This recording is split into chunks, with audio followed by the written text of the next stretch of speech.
Hey everyone, welcome to the MatMadik channel. Let's just check out some DJ Slope today.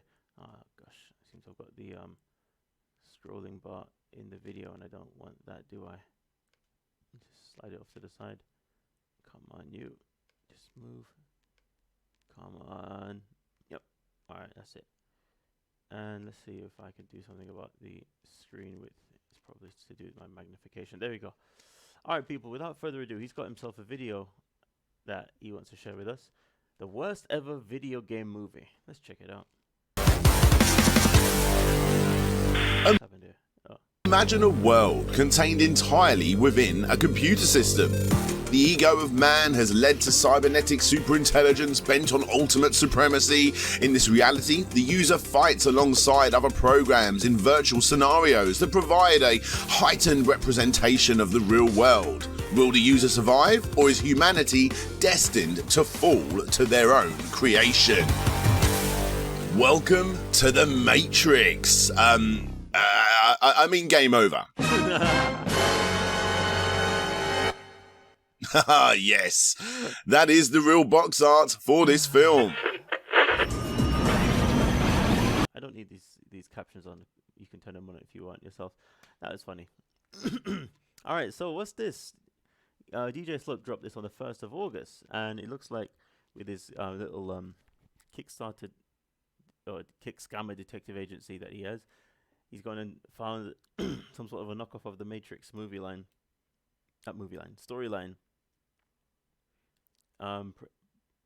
as the basis of some video game movie. Most hilarious, but let's just see what he's saying.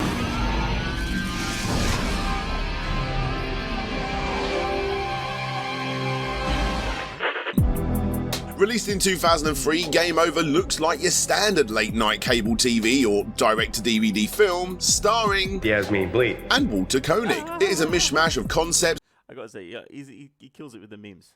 locations and low-budget special effects loosely bound into an inoffensive but ultimately forgettable film. But dig a little deeper and you will find a fascinating history underpinning this movie. Let's take a trip back to 1991 and the founder of Digital Pictures. This developer was born from the ashes of Hasbro's ill-fated attempt at a console, the Nemo VHS system. When Hasbro's plans unwound, some of the developers working on games for the console split off and founded Digital Pictures. Purchasing the work that had been done on games in the process with a little rejigging, they pivoted and found success by releasing Night Trap for the Mega CD instead. Alright, I'm sure, well, I don't know if you guys watching are game aficionados, but even though I'm 34, well 33, I'm going to be 34 next year, born in 1989 and all that. I don't know what generation that makes me, Generation Z or a boomer? I don't know what I am, but but coming from the end of the 80s, when games like Mortal Kombat and Night Trap are making their rounds in game centers or arcades, as we say in the UK. Yeah. I'm one thing I know I've heard about Night Trap is that it was one of those games that had us putting age restrictions on games finally because it was considered too graphic and disturbing for for impressionable youth. I gotta say, this is the one side of conservatism that actually may be a good thing. It sounds at first like good old cranky parents are just having a go at us youngsters trying to enjoy our good old entertainment. But there are things that I'm very privy to, a lot of agendas that work behind a lot of these games that go out there. I've even seen this hilarious video that this man put out, I forget his name, Steven something, on the YouTube channel called Coney, talking about occult symbols present even within Pokemon, and I was like, all right. There's so many things that are prevalent in just nice little works of art that we've grown up with that may be to our detriment. But that all being said, that's just me going down Tangent Avenue. Sorry, thanks for putting up with me while I just did that. We're not talking about all that stuff. We're talking about a knockoff of the Matrix, apparently. Let's check it out. This kickstarted the industry's short-lived fascination with FMV games. Whilst games like Dragon's Lair had existed in the arcades for many years, the proliferation of consumer CD-ROM technology had enabled players to experience these sorts of games from the comfort of their own homes, and with Night Trap under their belts, Digital Pictures was seen as the developer leading the way for the new genre. The following years would see a plethora of FMV games across several different consoles. Digital Pictures spread their wings widely, creating games with horror themes, sport themes, and even Marky Mark themes. Hey yo, what's up? This is me, Marky Mark, my man HB, and you're chilling on Team Vit.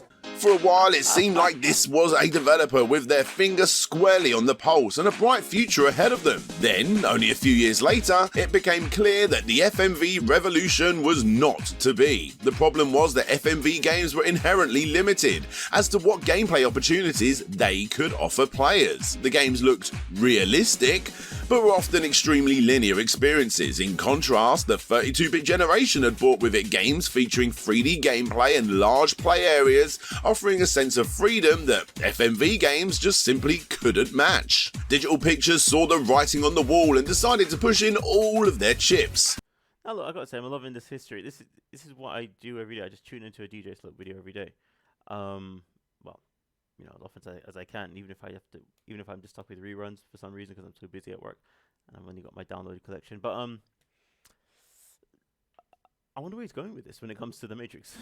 They conceived of an ambitious mix of computer-generated backgrounds with FMV elements, blending the types of games they had seen success with previously with the more emergent gameplay of the competition. And with that, Maximum Surge was announced with a planned release in 1996.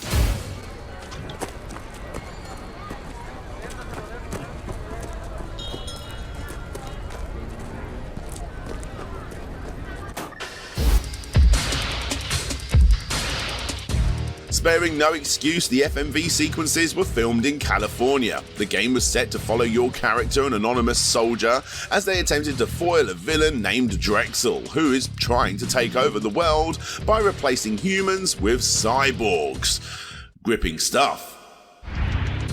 Unlike many FMV games of the era, a lot of the scenes for Maximum Surge were shot on a green screen to allow the computer-generated environments to be added in later. The actors were enthusiastic about the project, and when asked her thoughts about starring in Maximum Surge, told EA Online, Maximum Surge was a completely new experience for me.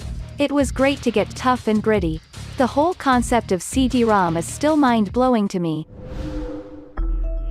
Maximum Surge was a big project intended for release on PC, Mac, PlayStation and Saturn. The project seemingly made it quite far into development with a playable demo actually released for the PC. Sadly, it was not to be. The rising costs of game development matched with the declining market of FMV titles dealt the studio a killing blow. Without the resources to complete their magnum opus, Digital Pictures closed in 1996 and Maximum Surge was cancelled. Alright, sorry, I think I got the wrong idea. Is this actually to do with the Matrix? Or it's a game called Maximum Surge? Sorry people. I'm very interested and I just managed to just come to peace with the fact that I may have misread the entire plot of this video.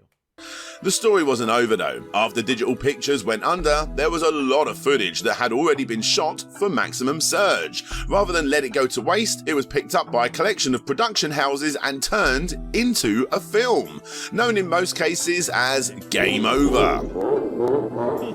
The film deviates from the game's initial narrative. This time the enemy is a rogue supercomputer and the hero is a hacker. The story takes place in a variety of virtual environments with Jasmine Bleak recast slightly as a resistance program called Joe. The footage shot for Maximum Surge is used in the virtual scenes, mixed with some additional footage from other Digital Pictures titles. Yes, footage from Quarterback Attack with Mike Ditka can also be found in Game Over. Gotta squeeze as much out of those FMV sequences as possible, right?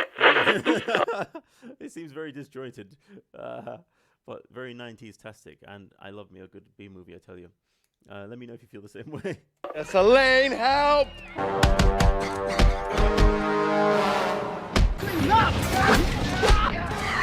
Mortal Kombat. I don't think I shrunk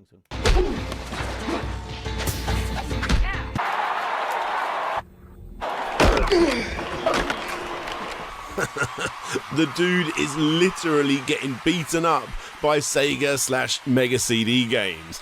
Not too far off reality then, eh?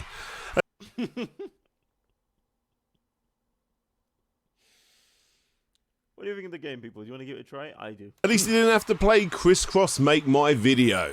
You still don't have a Sega CD? The storyline is stitched together by scenes set outside of the virtual world. These scenes were all done specifically for the movie, and as a result were shot with more modern equipment than the FMV scenes from the games, and there is an obvious difference in visual quality between the sequences set in the real world and those set in the virtual world. Let's be real, Game Over is a terrible movie, and only exists to try and claw back a little bit of profit from the FMV scenes that had already been filmed. It is interesting to see exactly how the producers managed to put together such a desperate set of scenarios into something. Oh my god, sorry. There you go. I thought I'd misconstrued something. It's a movie based on a video game setting. So it's Avatar meets The Matrix meets Tron. I don't know. Resembling a coherent narrative, but this novelty is really all this film has going for it. One interesting note to finish up on is that the rights for Maximum Surge have supposedly been acquired by Flash Film Works. They had worked on special effects and environments for the game, as well as when it was being shopped as a TV show after the closure of Digital Pictures. Their website states, Flash Filmworks has reacquired rights to the game, with the intention of releasing it for newer game systems. so hey, you never know. Brilliant, eh? Most hilarious. Oh wait, I think I've still got a name wrong. Is it Yasmin or Jasmine? Oh dear, it's been a while since I'd seen Friends and could discern the pronunciation of Matt LeBlanc and Matthew Perry. I'm sure it's not that complex. I just need to rewind the video. People, what do you think of that piece of trivia there? I gotta say, I still wanna. I said, do you want to play the game? I'd say, do you want to check out the show? Let me know what you think about this. And DJ Slope, please keep bringing great videos like this. It's just amusing. Catch you next time. Peace.